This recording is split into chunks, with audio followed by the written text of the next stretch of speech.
बागमती प्रदेश सरकारले चालू आर्थिक वर्षको पहिलो 3 महिनामा 11% भन्दा कम अनुदान र राजस्व सङ्कलन गरेको छ। चालू आर्थिक वर्षमा 64 अर्ब 54 करोड 4 लाख 31 हजार रुपैयाँ राजस्व अनुदान र अन्य स्रोतबाट आम्दानी हुने अनुमान गरेको प्रदेश सरकारले पहिलो 3 महिनामा 10.63% अर्थात् 6 अर्ब 86 करोड 7 लाख 38 हजार रुपैयाँ मात्र सङ्कलन गरेको हो। राजस्व सङ्कलन किन खुम्चियो, यसै विषयमा थप कुरा गर्न हामीसँग सिन्धुली बहुमुखी क्याम्पसका प्राध्यापक दीपक राज बराल हाम्रो प्रत्यक्ष सम्पर्कमा हुनुहुन्छ। प्राध्यापकज्यू, यहाँलाई स्वागत छ कान्तिपुर समाचारमा। नमस्कार हजुर। प्रदेश सरकारले अहिलेसम्म लक्ष्य अनुसारको राजस्व सङ्कलन गर्न सकेको देखिँदैन, के कारण देख्नुहुन्छ? किन कम राजस्व सङ्कलन भइराखेको छ? यो खास गरी यो वस्तु उपभोग्य कर, भ्याट, त्यसै गरी आयकर, प्राकृतिक स्रोतको उत्खनन र मालपोत सङ्कलन जस्ता यी करहरूलाई सरकारले सङ्कलन गर्ने सन्दर्भमा यो एकदमै फितलो अनुगमन र वस्तु खरिद गर्ने उपभोक्ताहरूलाई मूल्य अभिवृद्धि कर तिर्नुपर्छ भन्ने ज्ञान हुँदाहुँदै पनि उनीहरूको अब यो आम्दानीको स्तरले भन्यौँ अथवा व्यापारीले बिल जारी गर्न नचाहेर भनौँ, यी कारणले गर्दा उपभोगमा लाग्ने भ्याट असुली कम भएको देखिन्छ। त्यस्तै मालपोतको यो जग्गा, यो अघिल्लो सरकारको पालामा यो जग्गा किताकाट सन्दर्भमा भएको कन्फ्युजन, जसले गर्दा यो पुँजीगत लाभ करहरू पनि उठाउने सन्दर्भहरू, यो दुई पक्ष बीच कारोबारको अभाव, अर्थात् यो समग्रमा भन्दा यो चाहिँ मन्दीको कारण र यो उपभोक्ता अथवा आम्दानी कमाउने वर्गहरूलाई सरकारले नयाँ नयाँ कार्यक्रम ल्याएर बजारको निर्धारण गर्ने, उपभोगमा प्रोत्साहित गर्ने जस्ता कार्यक्रमहरू पनि नल्याएको कारणले गर्दाखेरि राजस्वमा कम उठेको देखिन्छ। किनकि उनीहरूले अब करिब 48 अरबको राजस्वको अनुमान गरे पनि करिब 39 अरबमै खुम्तिनु परेको देखिन्छ। त्यसमा पनि आन्तरिक राजस्व चुवावट, अब यो चाहिँ सिपिङ, यो लिकेजिङ र यो भ्रष्टाचार पनि एउटा चाहिँ तपाईको चाहिँ यो राजस्व घट्नुमा चाहिँ प्रमुख जिम्मेवारी देखिन्छ। तपाईले भनेको एउटा सरकारको अनुगमन नै हो, मन्दी हुनु पनि मुख्य कारण हो, तर लक्ष्य नै ठुलो राखिएर हो कि वा राजस्व नतिर्दा पनि हुन्छ भन्ने मानसिकता हावी भएर हो? होइन, लक्ष्य सरकारले प्रत्यक्ष लक्ष्य चाहिँ यही हुनुपर्छ, जसले उपभोक्ताको आम्दानीमा नि वृद्धि गरोस् र राजस्व पनि उठोस् भन्ने सरकारको त्यस्तो किसिमको नीतिगत कार्यक्रमहरू आएको छैन। जसले गर्दा अब उपभोग गर्ने उपभोक्ताहरू विदेश पलायन हुने, जस्तो अहिलेकै दसैँलाई हेर्ने हो भने गएको वर्षको दसैँको तुलनामा यो वर्ष तपाईँको बजारमा खरिद बिक्री कार्य नै एकदमै कम भएको देखियो। यसको मुख्य कारण भनेको व्यक्तिसँग अहिले मुद्राको एकदमै अभाव भएको अवस्था छ। ब्याङ्कले अब जस्तो तपाईँको ऋण जारी गर्दा नि साना व्यवसायीले उत्पादन गरेका वस्तु तथा सेवाहरू कुन बजारमा लगेर बिक्री गर्ने भन्ने सरकारी संयन्त्र नै फितलो छ, नीतिगत कुराहरू आएका छैनन्। जसले गर्दा तपाईँको चाहिँ ब्याङ्कबाट ऋण लिन पनि चाहँदैन र लिएको ऋणहरूलाई उपभोगमा भन्दा नि बढी चाहिँ तपाईँको चाहिँ पारिवारिक यो दैनिक उपभोग्य सामान खरिद बिक्रीमा नै प्रयोग गर्ने कारणले गर्दा सामान्य जीवनयापनका वस्तु मात्रै खरिद हुँदा राजस्व घट्ने कारण पनि त्यो हो। दोस्रो तपाईँको चोरी निकासी, अब यही बिपी हाइवे हाम्रोलाई हेर्ने हो भने हजुरको यति तपाईँको बिना बिलका सामानहरू रात र तपाईँको अपडाउन हुन्छ, यत्रो 8-10वटा नाका भएर काठमाडौँ भ्याली भित्रिन्छ, तर त्यस्ता सामग्रीहरूलाई कसले अनुगमन गर्ने, कतिखेर अनुगमन गर्ने भन्ने एकदमै फितलो कानुनी व्यवस्था छ। अब यसलाई अब राज्यले नीतिगत रूपमा ल्याउनु पर्ने हो। अब किनभने राज्यको नीति नै तपाईँको चाहिँ अब सामाजिक न्याय सहितको उदार अर्थव्यवस्था भनेर हामीले संविधानमा व्यवस्था गर्छौँ।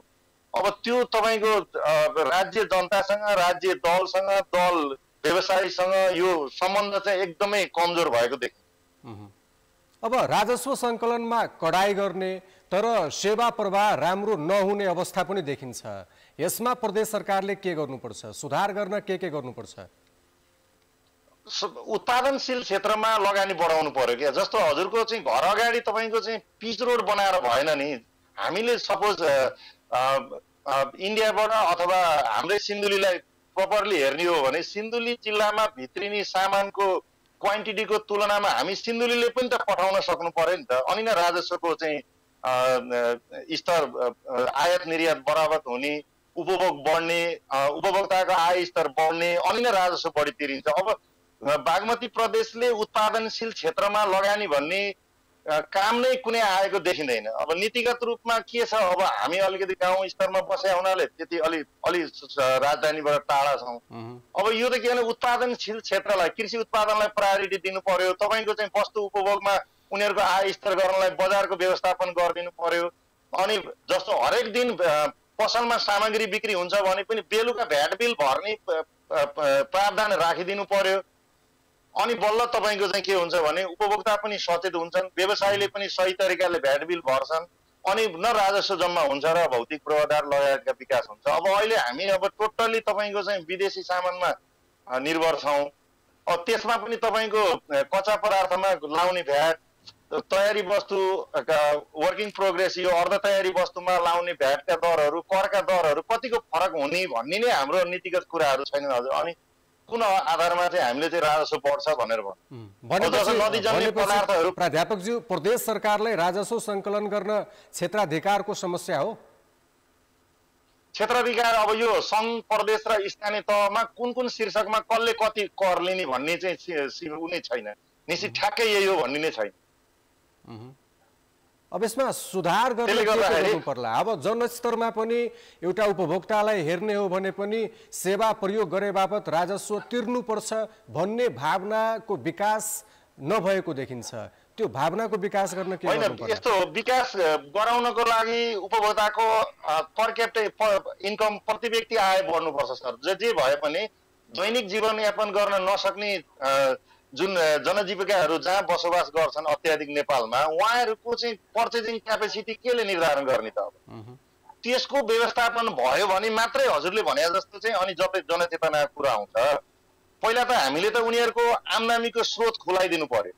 अनि आम्दानीको स्रोत खुल्यो भने त उपभोक्ता आफै आफ बढ्छ। हेर्नु, अब अहिले तत्काललाई गर्ने भनेको तपाईँको हामीले व्यापार व्यवसाय सञ्चालन गर्ने, त्यसै गरी वस्तु तथा सेवा उपभोग गर्ने सबैलाई हामीले त्यो जुन भ्याट बिल जारी गरेका छौँ, त्यो हरेक सामान खरिद गर्दा पसलले अथवा खरिदकर्ताले बिल पाउने, भ्याट पसलले तपाईँको तुरुन्त बेलुका चाहिँ अफ आवरमा चाहिँ त्यो भ्याटको फर्म भरिहाल्ने र अनि सम्बन्धित निकायले चाहिँ सङ्कलन गर्दाखेरि यति दिनभित्रमा सङ्कलन गर्ने भन्ने तरिकाले आउन सकिन्छ। जस्तो हजुरको अहिले भनौँ न पेय पदार्थमा रक्सी, स्मृतिजन्य पदार्थ नै हामीले दैनिक हेर्ने हो भने सिन्धुलीमा 20,000 बोतल भन्दा बढी खपत हो।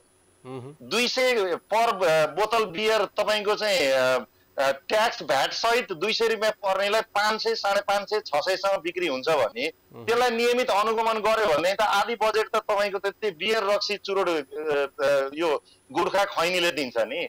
हामीले त त्यो टार्गेट ग्रुप हामीले उपभोक्तालाई बनायौँ, तर राज्यले त्यो उपभोक्तालाई आर्थिक उन्नतिमा के गर्ने अनि बल्ल कर कसरी उठाउने भन्नेतिर ध्यान दिएको छैन। यो तर्फ चाहिँ प्रदेश होस् या सङ्घ होस् अथवा स्थानीय तह होस्, त्यो चाहिँ नीतिगत रूपमै आउनुपर्छ। दीपकजी, अब तपाईँ अध्यापन पेसामा हुनुहुन्छ, प्रदेश सरकारको काम कारबाहीलाई पनि नजिकबाट नियाल्ने गर्नुहुन्छ, मुलुकको अर्थतन्त्रको अवस्था कस्तो छ त्यसलाई मूल्याङ्कन गर्ने काम गर्नुहुन्छ। राजस्व सङ्कलन लक्ष्य अनुसार नहुँदा यसले अर्थतन्त्रमा कस्तो असर पारेको हुन्छ, यसबारे पनि बताइदिनुहोस्। यस्तो लक्ष्य अनुसार तपाईँको राजस्व नउठ्दा हाम्रो मुद्रा चलायमान हुन पाउँदैन। हाम्रो मुद्रा चलायमान नहुनु भनेको हामीसँग हाम्रो आन्तरिक वस्तु तथा सेवा उत्पादनको कमी, कारोबारको कमी हुनु। त्यो कारोबार गर्दा हाम्रो चाहिँ इन्टरनल जुन मुद्राको पर्चेजिङ क्यापेसिटी, जुन खरिद गर्ने क्षमता हो, त्यसको दिन प्रतिदिन घटेको देखिन्छ। अब हामीले अहिले नेपाल राष्ट्र ब्याङ्ककै रिपोर्टलाई हेर्नुहुन्छ भने करिब हजुरको 7.5 लगभग हाराहारीमा इन्फ्लेसन रेट देखाइन्छ। बजारलाई हामीले यसो हेऱ्यौँ भने 31-32% गिरावट भएको छ। कोही कोही प्रोडक्टलाई हेऱ्यौँ भने त 145-46% पनि मुद्राको खरिद क्षमता हरेक वर्ष घट्दैछ। अनि त्यसले गर्दाखेरि त पहिलो त राजस्वलाई वृद्धि गराउनको लागि, आन्तरिक मुद्रालाई बढाउन, वृद्धि गराउनको लागि, त्यसको खरिद क्षमतालाई वृद्धि गराउन त उत्पादन तथा सेवा क्षेत्रमा चाहिँ तपाईँको लगानी बढाउनै पर्छ राज्यले। त्यो अब राज्य सहकार्य गरेरै आउनुपर्छ। अबको भनेको राज्य एक्लैले पनि लगानी गर्ने होइन कि राज्य प्लस निमुखा जनतादेखि मध्यमवर्गीय टप लेभल जो छन् राज्यको नेतृत्वमा सबैको लगानी भित्र्याएर आफ्नो उत्पादनलाई जबसम्म वृद्धि गरिदिने छ तबसम्म हामीले राजस्वको परिकल्पना अर्थतन्त्रलाई बलियो बनाउन सक्ने सम्भावना चाहिँ छैन। एकातिर प्रदेश सरकारहरूले लक्ष्य अनुसारको राजस्व सङ्कलन गर्न सकेको देखिँदैन भने अर्कोतिर प्रदेश सरकारहरूले सेवाप्रति नागरिक पनि सन्तुष्ट भएको पाइँदैन। सेवामा सुधार गर्न के गर्नुपर्छ? सर यो त अब एकदमै भेग छ। अब हामीले भन्दा अब हजुरको फेरि अब के हुन्छ भने हामी एउटा पेसाको मान्छे, अब ठ्याक्कै भन्दा अब गणितलाई नै हामीले हेऱ्यौँ भने अब हजुरको 17.1 खरबको बजेट आउँछ जसमा 12.75% त तपाईँको जेनरल एक्सपेन्डिचरमा जान्छ। अब बाँकी रहेको बजेटलाई लिएर हामीले इन्फ्रास्ट्रक्चर डेभलपमेन्ट, फन्डिङ, प्रोडक्सन यो अब सबै गर्नुलाई पैसा हामीसँग पुग्दैन। अब पुग्दैन, नपुगेको अवस्थामा त जनता स्वत असन्तुष्टि हुन्छ नै। तर अब राज्यले यसलाई जनतालाई सन्तुष्टि दिने, उत्पादन बढाउने, देशको विकासको लहरलाई अगाडि ल्याउने हो भने त यस्ता बढी भएका संस्थाहरूलाई मर्ज गर्ने, अब तपाईँको चाहिँ कर्मचारीका सङ्ख्याहरूलाई घटाउने अनि उत्पादनशील क्षेत्रको विकास गरेर त्यहाँ लगेर कर्मचारीहरूलाई त्यता सिफ्ट गर्ने यो तरिकाले लान सकिन्छ। अब अहिले हाम्रो बोझै तपाईँको सङ्घ, प्रदेश, स्थानीय तह नै हजुरको मर्ज गर्नुपर्ने स्थिति छ। अब तपाईँको भनौँ न प्रदेशलाई नै अब लगभग आवाज त धेरैतिरबाट उठेको हुन्छ। अब हामीले भन्न ठ्याक्कै मिल्दैन। अब मेरो पनि व्यक्तिगत धारणामा प्रदेश आफैमा बोझिलो खर्च भएको छ। त्यसले गर्दा अब हामीले सरकारलाई सजेसन गर्दाखेरि पनि कम्तीमा सङ्घ र स्थानीय तह भइदियो र प्रदेशलाई चाहिँ एउटा चाहिँ तपाईँको नेतृत्वदायी भूमिकाको अवस्थामा मात्रै ल्याएर खर्चलाई अलिकति घटाइयो भने त्यो पैसा तपाईँको उत्पादनशील क्षेत्रमा हामी लगानी गर्न पाउँछौँ, जसले तपाईँको इम्प्लोइमेन्ट जेनेरेसन पनि गर्न सकोस्। अनि इम्प्लोइमेन्ट जेनेरेसन हुन्छ अथवा प्रोडक्सन बढ्छ, सर्भिस बढ्छ भने त कन्जम्सन अटोमेटिकली बढ्छ। हेर्नु कन्जम्सन बढ्छ भने त राज्यलाई हुन्छ। महत्त्वपूर्ण समय दिनुभयो, यहाँलाई धेरै धेरै धन्यवाद।